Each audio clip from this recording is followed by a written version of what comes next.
Kenapa kita menjabat memberikan motor dinas bagi anaknya di sekolah atau pacaran? Kenapa kita mobil dinas dipakai rekreasi? Kenapa kita masih juga menggunakan belanja dinas untuk kepentingan pribadi? Kalau kita umat Nabi Muhammad SAW, peristiwa itu tidak mesti kita lakukan.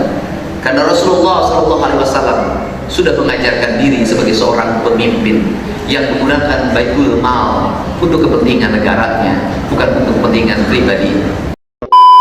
Orang berkata dia tidak bisa menikmati istirahat pagi-pagi, dia masih ngantuk. Menurut saya tidak. Bukankah pesantren mengajarkan baca kitab setelah salat subuh? Bukankah guru-guru kiai-kiai masyhur kita yang ngerti betul tentang bagaimana makna pendidikan dan melahirkan banyak orang soleh mengajarkan momentum subuh sebagai bagian dari pendidikannya? Bukankah di pesantren-pesantren anak dibangunkan tengah malam untuk tahajud? Bukankah pesantren tahun 80-an, tahun 70-an meletakkan batok kelapa sebagai ganjal kepalanya yang dilahirkan anak-anak soleh? Anak-anak soleh jangan hanya dipahami oleh makanan yang bergizi, jangan hanya dipahami berbagai teknologi, tapi anak soleh akan lahir dari spiritualitas yang memadai. Pendidikan kita hari ini, guru-guru kita hari ini, kepala sekolah kita hari ini melupakan makna spiritualitas. Pendidikan terlalu berfokus pada materialitas, berbasis angka dan berbasis proyek. Orang tua memahami anaknya hanya materialitas, motornya bagus, mobilnya bagus, bajunya bagus, HP-nya bagus, tapi dia lupa tidak pernah berpuasa untuk anak-anaknya. Dia lupa tidak pernah berpuasa saat anak-anaknya kenaikan kelas. Dia lupa tidak berpuasa saat anaknya ujian. Dia lupa tidak bangun malam melihat ketika anak-anaknya tidur apa yang diigaukan. Kita lupa hidup diukur hanya batasan material. Untuk itu peristiwa Idul Kurban bukan hanya peristiwa memotong sapi, tetapi yang paling utama, mari kita potong anggaran kita, potong anggaran para pejabat, potong anggaran semua pemangku kepentingan negara, berikan untuk pembangunan jalan, berikan untuk pembangunan rumah rakyat miskin, berikan untuk subsidi anak-anak yatim, berikan untuk membangun jaminan kesehatan bagi warganya. Pejabat jangan hanya dinilai berapa kurban yang dipotong, tapi pejabat dinilai berapa anggaran yang dialokasikan untuk kepentingan rakyat. Andai kata gubernur kurbannya 10 ekor hanya bisa dinikmati oleh sekitar 5.000 kepala keluarga, artinya sangat kecil.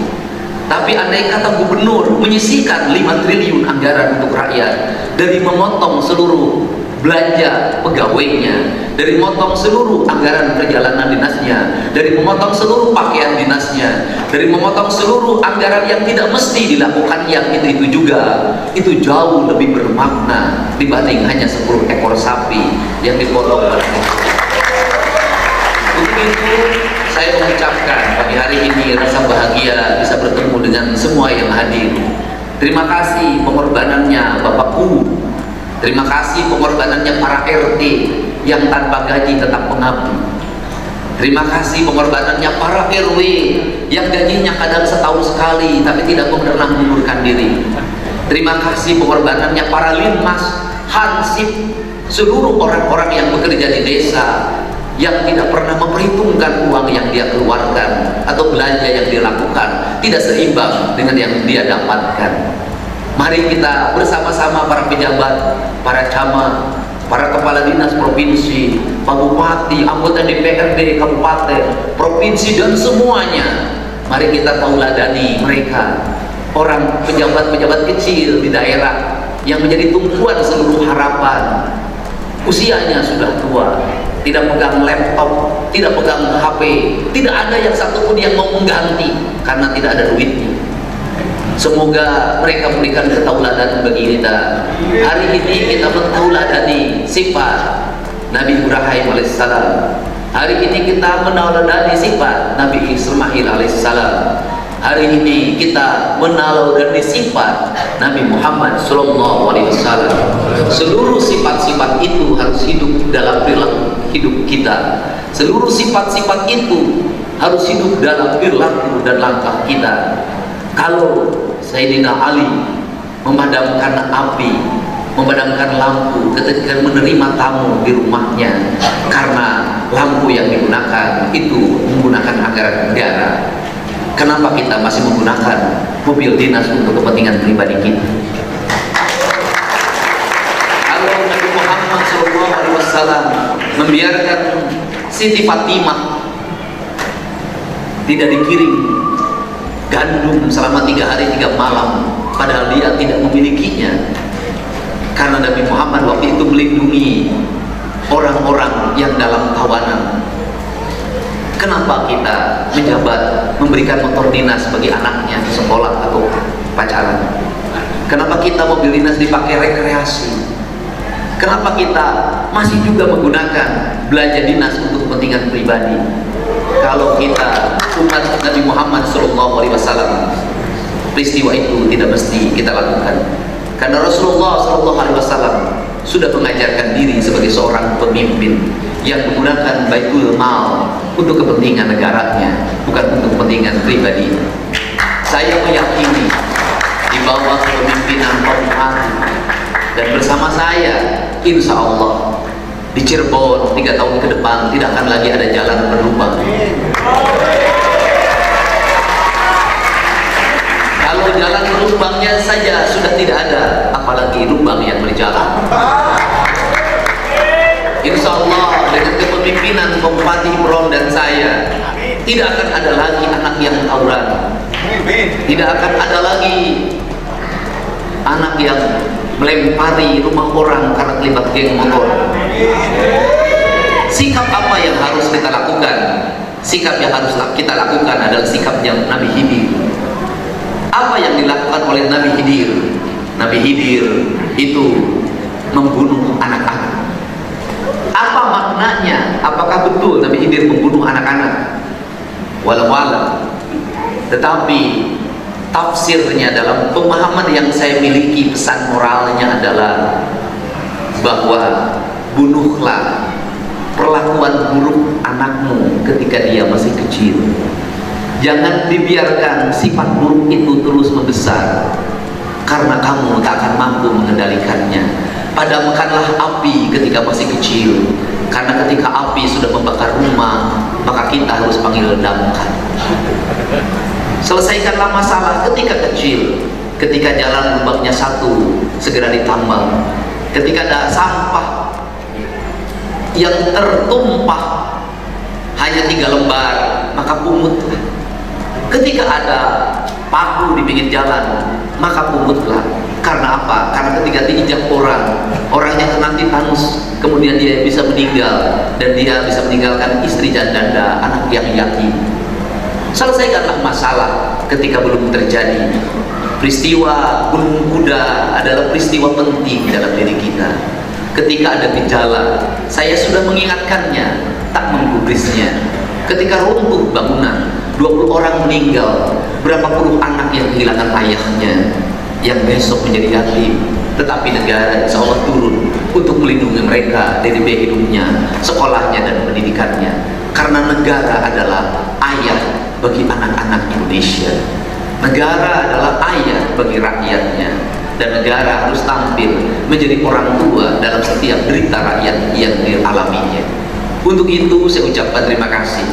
Pesan saya pada seluruh warga, kembalilah pada diri kita. Kita tidak akan maju hidup ini tanpa menggunakan diri kita. Pakailah baju yang nyaman untuk badan kita. Jangan suka pakai baju orang lain yang belum tentu cukup ukurannya dan belum tentu nyaman dipakainya. Baju yang bagus menurut orang Eropa belum tentu bagus menurut orang Tonjong. Orang Eropa pakai jas, pakai dasi karena udaranya minus 5 derajat. Memang harus pakai jas, pakai dasi. Tapi kalau orang Tonjong pakai jas, pakai dasi, nebang tebu, maka akan menjadi menderita. Pakailah baju sesuai dengan ukuran kita. Artinya apa? Berikanlah makanan sesuai dengan ukurannya. Berikanlah makanan sesuai dengan tingkatannya. Orang Tonjong makannya apa? Sesuaikan. Terakhir, mari kita sama-sama membereskan berbagai perilaku kriminal, dan termasuk saya malah ngomong dengan wali kota Bandung, wali kota Cirebon. Kata wali kota Cirebon di sini, perdanya perda nol alkohol. Saya katakan di perdanya nol alkohol, saya tahu, tapi di pinggir jalannya cium berantakan di mana-mana. Minuman oplosan yang sudah dikonsumsi oleh anak-anak kita. Janganlah jadi pemimpin bangga dengan peraturan yang dibuat, tetapi banggalah dengan kenyataan yang dilihat dalam setiap waktu. Ambillah tindakan-tindakan yang tegas, karena hari ini negeri ini perlu ketegasan. Terakhir, yang harus dibenahi bukan anak-anak, tetapi orang tuanya juga harus dibenahi. Bapak dan ibunya juga harus dibenahi. Saya, anak-anak yang kemarin ikut barak militer, banyak yang ngeluh pada saya karena bapak dan ibunya tidak bersahabat di rumahnya. Mereka tidak mengerti psikologinya. Dan saya katakan, kalau kemarin ada yang dibarakan adalah anak-anak yang nakal, bisa jadi saya akan membarakan ibu dan bapaknya yang tidak bisa membedakan. Ini yang harus dilakukan. Bisa jadi nanti kubu-kubu yang tidak melayani rakyat akan saya barakan kembali. Bisa jadi pegawai Pemprov yang malas akan saya barakan juga. Itu saya ucapkan terima kasih. Baru saya kali ini melihat di masjid ada tepuk tangan. Saya ucapkan terima kasih. Semoga kurang tonyo, mudah-mudahan sing tentrem ayem. Gemah lima repeh rapi kacai jadi salungi kadarat jadi salonggak sareundeuk saigel sabobot sapi anean. Mudah-mudahan kurang tonjong imah nasing parage. Baju nasing warede, pamajikanana sing jararang reuneng, hari jeung dikeureuyeun. Mudah-mudahan budakna sing calageur, sing balageur, sing baleunger, sing palinter, sing salinger. Bagia Idul Adha mugia kuning hati leak mana bagia turun dituduh. Bumi manjing kalangitna di langit sia hujana, lembur subur kota Bagja masjid jeung diri ngahiji, ilmu geus ayasna semu harta geus ngawujud harti, nyanding pamimpin karaya, andita ajeg wiwaha ucap jeung leng kasarua, ditutur ngawujud syukur ayat ngawujud kada. Wilujeng selamat merayakan Hari Raya Idul Adha bagi seluruh rakyat Jawa Barat. Nah semuanya, khutbah Idul Adha yang disampaikan oleh Kang Deddy Mulyadi baru-baru ini memang mencuri perhatian publik. Bertempat di Masjid Nurul Huda Kabupaten Cirebon, ceramah tersebut tak hanya menyentuh sisi spiritual. Kang Deddy membawakan kisah Nabi Ibrahim dan Ismail dengan narasi yang kuat, emosional, dan penuh daya retorika. Ia menyampaikan pesan pengorbanan sejati sebagai jalan menuju keikhlasan dan kepasrahan total kepada Tuhan. Kang Deddy Mulyadi tidak sedang mencari panggung. Ia berbicara apa adanya tentang anak-anak yang rusak oleh gawai, oleh kelonggaran sistem, dan oleh budaya permisif yang bahkan dibela oleh lembaga-lembaga seperti KPAI. Dalam khutbahnya, Deddy menyindir keras para pengkritiknya, termasuk Denny Cagur, yang sebelumnya mempertanyakan program barak pembinaan bagi anak bermasalah yang ia terapkan saat menjadi pemimpin daerah. Pertanyaannya, apa yang salah dari memberi pendidikan karakter secara tegas? Apa salahnya membentuk anak-anak lewat kedisiplinan, keteladanan, dan kerja keras? Jangan salah, Kang Deddy tidak menyiksa. Dia mendidik. Ironisnya, kritik datang dari mereka yang tidak pernah turun langsung menyelesaikan masalah di lapangan. Mari kita bicara fakta. KPAI menolak pendekatan keras karena dianggap tidak ramah anak. Tapi sejauh mana KPAI benar-benar menyelesaikan masalah kenakalan remaja di daerah? Dan Denny Cagur, ini bukan soal lucu-lucuan atau konten hiburan. Ini soal generasi yang rusak jika tidak ditangani serius. Ketika Kang Deddy bicara dari pengalaman nyata sebagai pemimpin daerah, bukan teori. Dia tahu betul apa yang terjadi di lapangan. Nah semuanya, itulah pembahasan kali ini. Semoga apa yang disampaikan bisa memberikan kita manfaat dan pelajaran baru untuk kita semua.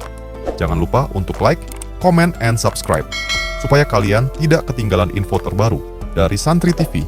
Sekian video kali ini, sampai jumpa di video berikutnya. Wassalamualaikum warahmatullahi wabarakatuh.